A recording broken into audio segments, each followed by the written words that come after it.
our first episode of Joy Moments. Small moments shared create ripples of joy. I'm Lacey with Sara, my lovely co-host. Hi, Sara. Hey, Lacey. Well, we also have another silent co-host. We do. She might talk. Who knows? She does like to make noises in the background, and she loves a conversation. So she's smiling at me. It's my 3-month-old daughter, Violet, is hanging out too. Yay, Violet! She's just going to be a little podcasting baby. I love that. Well, we are so excited for this inaugural episode of Joy Moments. It is something that Sara and I have wanted and talked about for a while, and we're just making it happen. I'm going to let Sara kind of kick off talking about what Joy Moments is and where it came from. For those of you who are new to Joyful Support Movement, and which Joy Moments is part of, there's 3 steps. There's the story, there's taking a step, and then there's joy. And we have the 2 podcasts for story and step, and it was always our goal to also have a joy podcast. So this has been bubbling in both of our brains for a very long time. So happy to see it coming together. And the joy step is important for so many reasons. And we got to say right up top, this is never about only looking at joy and forgetting all the crappy crap that's happening in your life. Because life happens. I like to call them shit sandwiches. We don't get to avoid eating shit sandwiches. Little ones, big ones, they happen, right? But Joy Moments is about, could that shit sandwich have a side of iced tea with it? Or could you put some ketchup on that shit sandwich to make it taste just a little bit better, right? So to me, Joy Moments balances it all out. We're not erasing anything. We're just bringing joy to the table of life. For me, this is so important because the origin story for joy goes back to when I was in college, which over 20 years ago now. I didn't grow up having this natural, look for things that make you happy or be in the moment or notice the stars. I didn't grow up like that. But I had a roommate in college who every night we'd lay in our beds. It was a house of 7 girls, and me and one friend, we shared one room together, and our twin beds, our heads were by each other. And every night she would ask me what the favorite part of my day was. And it was really hard at first because I was in college. I was super stressed out, so stressed out. It just, over time, it became easier. And then I started looking for what the best part of my day was during the day. So it just grew. And then later in my life, I heard that gratitude is a muscle that you have to exercise. And I truly felt that in myself when I had this roommate. But we ended up living in different places our senior year. And so honestly, I fell out of habit with it. And my muscle really got atrophied. Lacey, can you tell me, before we go into more of the origins of the Joy Moments podcast, can you tell me, did you grow up with that gratitude muscle, or is this kind of new to your life? I am a very lucky gal that gratitude muscle has always been there for me. Of course, at times in my life, it's been easier and harder and whatnot. But for example, when I graduated from college, one of my dear friends who was on the podcast, Zach Owens, we talked about how I made a 100 things that make me happy list because I found myself, I didn't notice this, but he had noticed I say the phrase a lot, oh, that makes me happy. It was me recognizing small moments during the day of just things that make me happy. And so he challenged me to make a list, and I made a list of 100 things that made me happy. And then for my graduation party, my family took that list and put different aspects of that in the party. So one of the things is I love taking a shot. It's not about the alcohol. It's about the excitement and camaraderie that goes along with a shot that I enjoy. Or my dad's mashed potatoes. So they made mashed potatoes. The color purple, everything was purple. So my gratitude muscle has always been a pretty strong one. And I've been very thankful for that because it has made finding those joy moments very easy for me. But I also just want to say, I know that it isn't always easy. So just because it's something that I have had, it doesn't mean that I know that it's natural. For example, at our household, you saying that actually, Sarah, was one of the things that inspired my house at dinner. We have to talk about our highs and lows for the day. So, a high is something that made you happy, a low is something that made you sad. You don't always have to have a low, but you always have to find a high because we live a very privileged, lovely life and we can always find something to be happy about. And let me tell you, I am the only one in my household that's like, this is right off the bat what I think.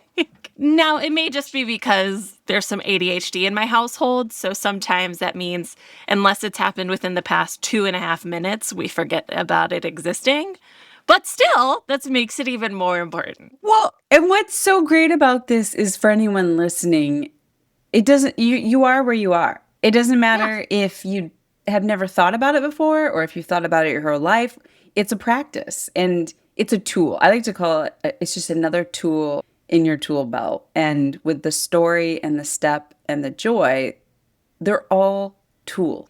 It's your choice if you want to use the tool, but we're showing you how it can work. And one other thing I want to point out for those listening is the words. Please know you can insert any word that feels good to you because what I've learned from Lacey about communications and well, communication, really, it's words can mean different things to different people. So if you're somebody who hears the word joy and you immediately want to vomit, don't say joy. Like what is tangential to joy? You know, we talked about gratitude. To me, this is my interpretation. To me, moments of gratitude start to build up that momentum to joy. So it's not as if you're thankful for one thing and then you're immediately like, I'm in joy. No, like sometimes it's just starting out so small. So, like a thankful moment creates gratitude. A lot of gratitude in my mind creates joy, but it can I mean, be you anything. heard, I didn't realize it at the time, but that makes me happy. That was Makes me how happy. I found my way to these joy moments. So, there's no one way. It can be how you feel in your body. It can be, is there a moment where you lose that tension in your chest and your shoulders and you relax? Like, maybe that's a joy moment for you. Or if you practice mindfulness, to me, there's a lot of joy moments in mindfulness, but it doesn't have to be called joy. So just know that the term joy moments is really, it can be interpreted through your language. We're all like, there's no one way to ride this train. Just because it's called joy moments, come on aboard, call it whatever you want. It's more about the practice and what we're trying to do with noticing the good things along with the shit sandwich. And this is another thing that I've seen, and this is kind of one of the origins of joyful support movement, is that oftentimes when you have joy, your joy then can spread very, very easily to others. It's a, a good kind of, what's the word I'm looking for? Contagion. A good A happy, contagion. good contagion. And so by sharing and by you listening to these stories and then by hopefully sharing your own, what we're doing is we want to create enough ripples, well, not enough, just any ripples, honestly, but we're going to create these ripples to maybe create more of that momentum for joy because it's like a flywheel. It's maybe hard to get going, but once it gets going, it's going to fly and fly and fly and ricochet. And to that point, so in my family, I continued the tradition, which actually it's not a long-standing tradition, maybe a year or two. I realized we needed to practice that muscle in my household. So before bed, we talk about what was the best part of your day.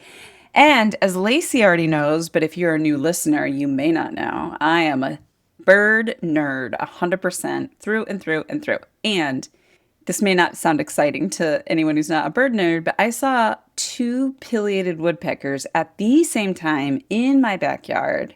It was very exciting. And so I was explaining this whole story with this pileated, and I got really excited, and I was the first one to share. And then it got to my husband's turn, and we're like, what was the best part of your day? And he goes, honestly, listening to your mom talk about those birds.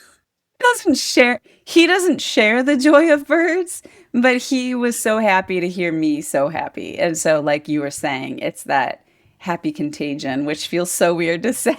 But it is. It's what ripples do we want to put out in the world? It's so easy to add to the complaining and the negativity and the what's wrong with the world and what didn't you like today and who did you wrong. That's easy. We all do that. That's the slippery slope. And there's a lot of things wrong with the world right now. I want to make sure that we are very grounded in this, that this is not about toxic positivity or anything like that, because you're hearing us talk about the joy in these 10-minute episodes. It does not mean that it ignores all the other stuff, because trust me, it is there and we see it. And it's the joy that's the motor that'll keep us going to hopefully fix some of those things. Yes. And that brings me to another point as I was reflecting on why this podcast was important to me. I was thinking about how, we both of us, like, we still have bad moods. We have bad days. And you're like, I still complain. We both still do that. The difference for me, what I noticed was when I was younger, let's say the first 2 decades of my life, my baseline of where I was most of the time was in sort of a bad mood zone. It was complaining, it was negativity, it was looking at the lack and what was wrong. That was my baseline. And honestly, it felt crappy. And that's why I've been on a 2 decade voyage to find different ways to be. And now my baseline is so much higher. And I'm not always in a place of joy, right? I'm not. I don't know who is, but I'm not. But the difference is that when we acknowledge all the shit sorry, this is a swearing podcast. I didn't realize that. I'll turn that explicit marker on right now. But what the difference is like all the stuff that's going on in the world, or when one of those life events happens that we weren't planning on, I still get upset. I still get mad. I still get frustrated. But it's like a dip down from my baseline. I can still come back up. It's almost like I also speak in visuals a lot. It's almost like you're in water, right? And you're laying on a raft and you're like floating, like your baseline's above the water, right? And then somebody throws something really heavy, like a boulder, and you catch it and then you go under the water. But if you practice this joy and this gratitude, you don't stay underwater holding onto that boulder. You've got little floaties on your arm. So you let the boulder go, and then your little floaties, they pull you right back up. So you don't stay under this heavy, heavy, heavy weight of all the shit sandwiches. You got your little joy floaties and you go bloop back up to the surface. I do love a water analogy here. Ripples, joy floaties. It all makes sense. It all makes sense. Well, and going forward, our format for this show, right now we're explaining the origins because we want people to be on this ride with us and understand our motivation and why we're doing this. But going forward, we're really going to focus on everyone's moments of joy, those joy moments. And we want people to share. We want to hear. Whether we know you or don't know you, whether you want us to read it anonymously or you want us to say your name, age, place where you live, whatever details you want to share. We want to just know, what did you notice today that made you smile? Or what did you hear that made your mood change? Like, what was it about today? The smallest of things. It doesn't have to be, this is the big thing, right? It's not about winning the lottery. It's not about taking your lifelong trip. It's not about, which are all great things, by the way. Yeah. But it's about finding it in the day-to-day norm of, oh, I just heard Violet. That made me happy. So going forward, I was just going to say, recap. So going forward, this isn't just our joy moments. I mean, although, trust me, I could fill 10 minutes easily. But it's about hearing other people's joy moments, putting them back out there, then rippling that, and then collecting even more. It's just like you said, it's like a flywheel of joy. And so this involves you. the listener. This is about you. Everyone has something to share. One other piece of clarification, and this is something Sarah and I have talked about a little bit. This is not about finding the silver lining in a bad situation. We don't want this to come off that way because that starts from a place of lack, right? It starts from a place of, well, all of this is bad. And I know we already mentioned, right, this isn't all about the good and that kind of thing. But when you attach your joy to something that's so negative, it kind of tones the joy down a bit, right? So we really invite you to just look for the joy, not just look for a silver lining, so that it's not coming from a place of lack. So you're not starting in a deficit. You are starting just from joy. When people are like, since you're chronically ill, what good has come from that? And it's like, yes, I can make good of a bad situation and I can appreciate things, but I'm starting from the bad situation. We're not Yes. looking for the silver lining. If you find something that makes you happy and it just happens to be a silver lining, cool. Just because also, I think we talked about gratitude is about what you do have, not what other people don't. That's another thing that Oh, Sarah and I yeah. have talked about. If you ever heard, there are people starving in the world, you should appreciate your food. I'm like, that is setting everyone up for failure right there. So just the joy, just the That, joy.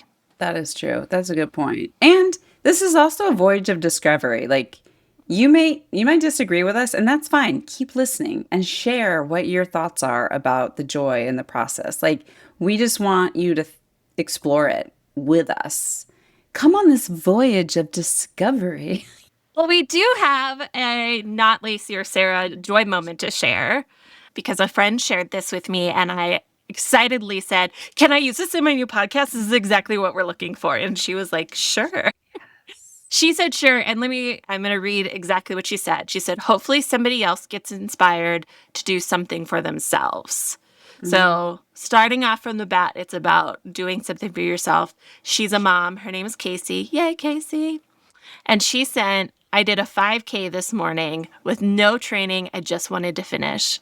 And about a half a mile in, I had a therapeutic cry because I did something for myself. Literal tears. And I'm not a crier. 3.1 miles to help you reevaluate your life. So just this, Mm. it's amazing too that it's tears, but it was about this moment of, oh, I'm doing this for myself. And that just hit me really hard as a mom. And Casey's not a super touchy feely person. So for her, I was like, get it, Casey. You cried. Maybe somebody else will hear this and think, you know what? I'm going to treat myself to that milkshake or I'm going to do that face mask. I know I'm using really cliche self care things here. Well, that actually dovetails really nicely into mine. Can I share my Yeah. joy? Yes. So the timing was so beautiful. I have been eyeing this chair at TJ Maxx because in my where I podcast in my office, it's a high desk and I was using my husband's utility, I don't know what you call it. It's a craftsman utility bench stool. I don't know what to call it.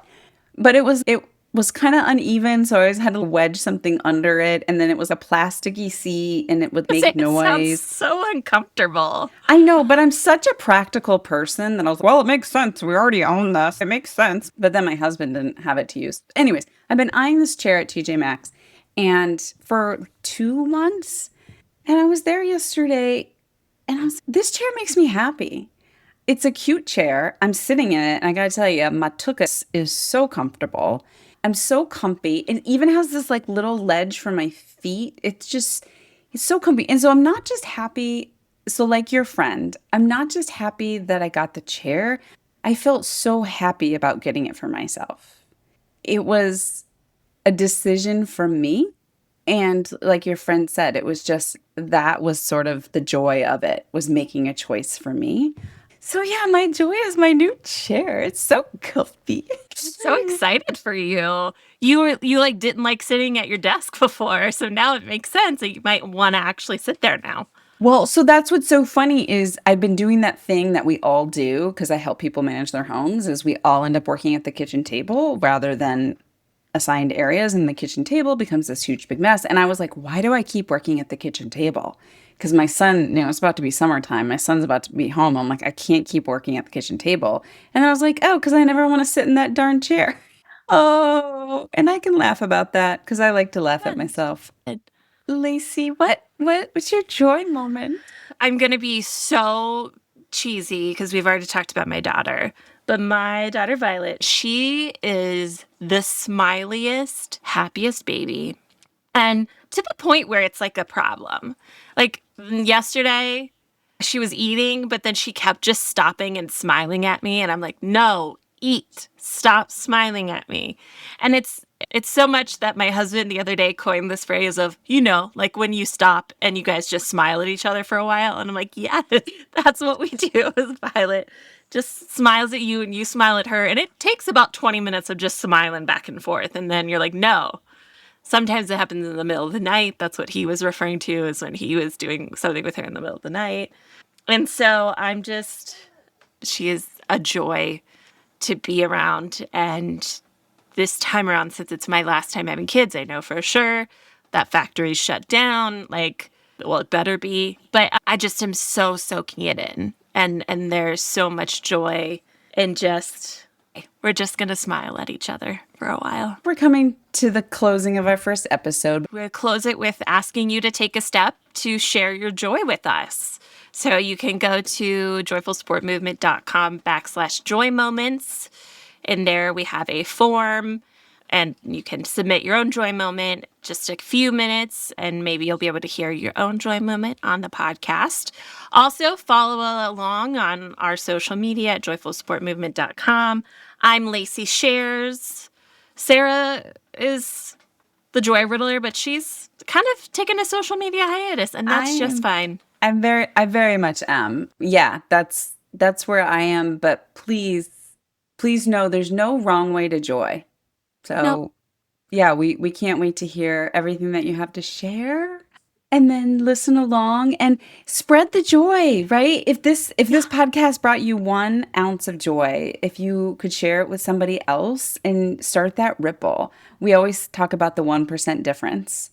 Like it's just a 1%. If we can bump up our days 1% in joy or happiness or whatever word you want to use, then our job is done well, right?